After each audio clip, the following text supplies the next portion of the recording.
Hi friends, அனைவருக்கும் வணக்கம். இது உங்கள் G7 டிவி. நான் உங்கள் ஜார்ஜ். இன்னைக்கு விஜய் அவர்களுடைய தேர்தல் பரப்புரையானது நாமக்கல், கரூர் இங்க தொடங்கி இன்னைக்கு பேச வருகிறாரு.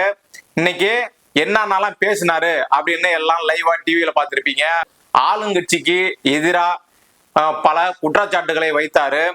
ஆனா இந்த நாமக்கல்ல அவரு ஒரு சிறிய தடுமாற்றத்தோட பேசி உரையை முடித்து கொண்டு கரூரை நோக்கி வந்தாரு. கரூர்ல தான் இப்ப பல துயரமான சம்பவங்கள் நடந்திருக்கு. அதாவது 12க்கும் மேற்பட்டோர் மூச்சு திணறல் ஏற்பட்டு இறந்ததாக இப்பொழுது செய்திகள் வந்து கொண்டு இருக்கிறது.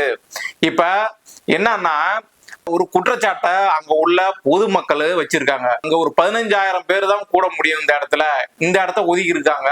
அவர் ஒரு பெரிய செலிபிரிட்டி, அவருக்காக இவ்வளவு பெரிய கூட்டம் வருமே. ஆனா ஏன் இதை திட்டமிட்டு இவங்க வேணும்னு விஜய் அவர்கள் வளர்ச்சியை தடுப்பதற்காக சதி பண்ணி இந்த இடத்த ஒதுக்குனதாக இந்த சம்பவங்கள் நடப்பதற்கு முன்பாகவே வீடியோவை வெளியிட்டு ஆதன் யூடியூப் சேனல்ல பேசியிருக்காங்க. இது எதனால இங்க கொடுத்துருக்காங்கன்னா, இந்த மாதிரி ஆளுங்க மயக்கம் போடணும், அதை கேப்சர் பண்ணி நியூஸ்ல போடணும். அதுக்கோசரம் இந்த மாதிரி குறுகலான இடத்துல கொடுத்துருக்காங்க. ஏன் இதை விட ஸ்பேஸ் இருக்கிற இடம் எவ்வளோ பட்டது, ஏகப்பட்டது இருக்கு, அங்கே கொடுக்கலாம்ல. இந்த மாதிரி குறுகலான இடத்துல கொடுத்து எவ்வளோ பொண்ணுங்க மயக்கம் போட்டு விழுந்தாங்க தெரியுங்களா? பசங்க, சின்ன சின்ன பசங்க. எதனால அப்படி கொடுக்குறாங்க? இந்த மாதிரி மயக்கம் போட விழுனா விஜய் இந்த மாதிரி பிரச்சாரத்துக்கு வந்து இத்தனை பேருக்கு பொதுமக்களுக்கு இடையூறு பண்ணாங்க அப்படின்னு சொல்லிட்டு போறதுக்கோசரம் இந்த மாதிரி இடத்துல கொடுத்துருக்காங்க. என்ன பண்ணாலும் 2026 தலைவனை உட்கார வைக்கிறோம். இப்படிலாம் பண்ண விஜயோட வளர்ச்சியை தடுக்க முடியும்னு நினைக்கிறீங்க?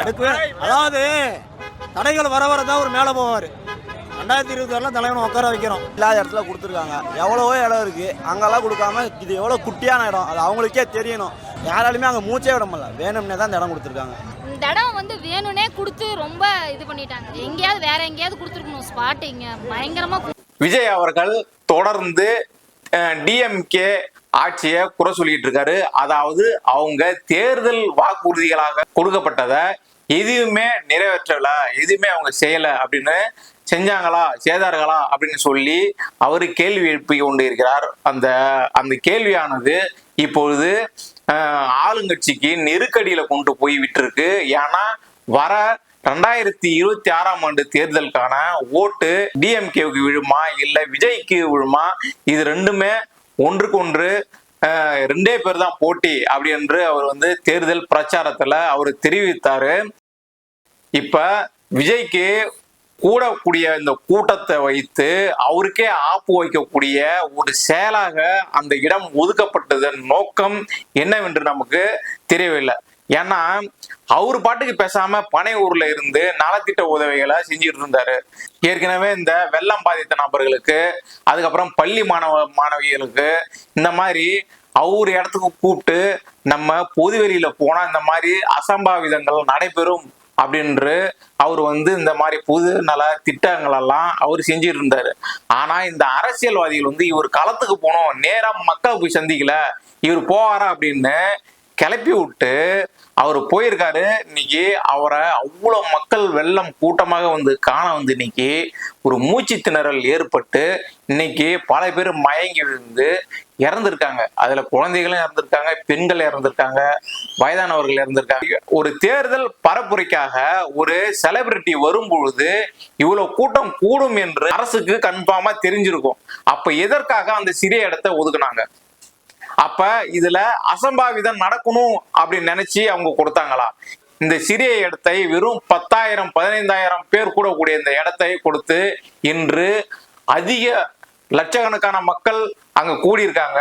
அதனால அவங்களுக்கு சரியான ஆக்சிஜன் பற்றாக்குறை, கூட்ட நெரிசல்ல தள்ளுமுள்ளி ஏற்பட்டு கீழே விழுந்து இறந்திருக்காங்க. இதுதான் உண்மை. இப்ப வர போற காலங்கள்ல இப்ப அடுத்த சனிக்கிழமை விஜய் அவர்கள் தேர்தல் பரப்புரைக்கு போவாரா இல்லையா என்று இன்னும் சில நாட்களுக்கு தெரியும். ஏன்னா இப்பவே அவருக்கு ரெடி பண்ணி வச்சுட்டு இருப்பாங்க ஆப்பு. அதாவது அவரை வந்து இனிமே நீங்க போகக்கூடாது அப்படின்னு நீதிமன்றம் வாயிலாக அவரை முடக்குவதற்கான திட்டங்கள் இப்பொழுதே நடைபெற்று கொண்டிருக்கும். விஜய் அவர்களுடைய அரசியல் வாழ்க்கையை இதோட அஸ்தமனம் ஆக்க வேண்டும் என்ற ஒரு நோக்கில அந்த இடத்தை கொடுத்ததன் விளைவாக இது வந்து அவருடைய தப்பே கிடையாது. பொதுமக்கள் வந்து என்ன பண்ணுவாங்க, ஒரு உச்ச நட்சத்திரமாக இருக்கக்கூடிய நபரை நம்ம நேர்ல பாத்திர மாட்டோமா அப்படின்ற ஒரு நோக்கத்துல எல்லாம் வந்திருப்பாங்க. அவரு ஆல்ரெடி சொல்லியிருக்காங்க, குழந்தைகள் பெண்கள் எல்லாம் வர வேண்டாம், அப்படின்னு சொல்லியிருக்காங்க. வயதானவர்கள்லாம் யாரும் வர வேண்டாம் அப்படின்னு சொல்லியிருக்காங்க. ஆனா அவரின் மேல உள்ள பற்று பாசத்தால எல்லா மக்களும் அங்க வந்து கூடிட்டாங்க, குழந்தைகள்ல இருந்து எல்லாமே. ஆனா அதுக்கு அரசு என்ன செய்திருக்க வேண்டும்? ஒரு நல்ல பெரிய விசாலமான இடத்தை தேர்வு செய்து கொடுத்திருக்க வேண்டும். அதற்கு மாறாக ஒரு சிறிய இடத்தை கொடுத்ததன் விளைவாகத்தான் இந்த மரணங்கள் நிகழ்ந்திருக்கிறது என்பதை ஆணித்தரமாக நமது சேனல் வாயிலாக நான் இதை கூறுகிறேன். இந்த கூட்டம் அனைத்தும் ஓட்டாக மாறுமா அப்படின்று பல அரசியல் தலைவர்கள் விமர்சித்தாங்க. ஆனா அடுத்தடுத்த கூட்டத்தை பார்க்கும்போது அவருக்கு மிகுதியான கூட்டங்கள் வந்துகிட்டே இருந்தது. இதை பார்த்து அலறி அடித்த அரசு பயந்து கொண்டுதான் இந்த மாதிரி ஒரு செயல்ல இறங்கியிருக்கா என்ற ஒரு சந்தேகமும் நமக்கு இங்க எழுது.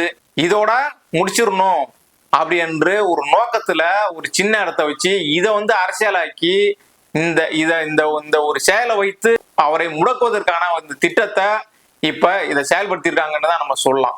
மீண்டும் அடுத்த வீடியோவில் நம்ம சந்திக்கிறோம். நன்றி, வணக்கம்.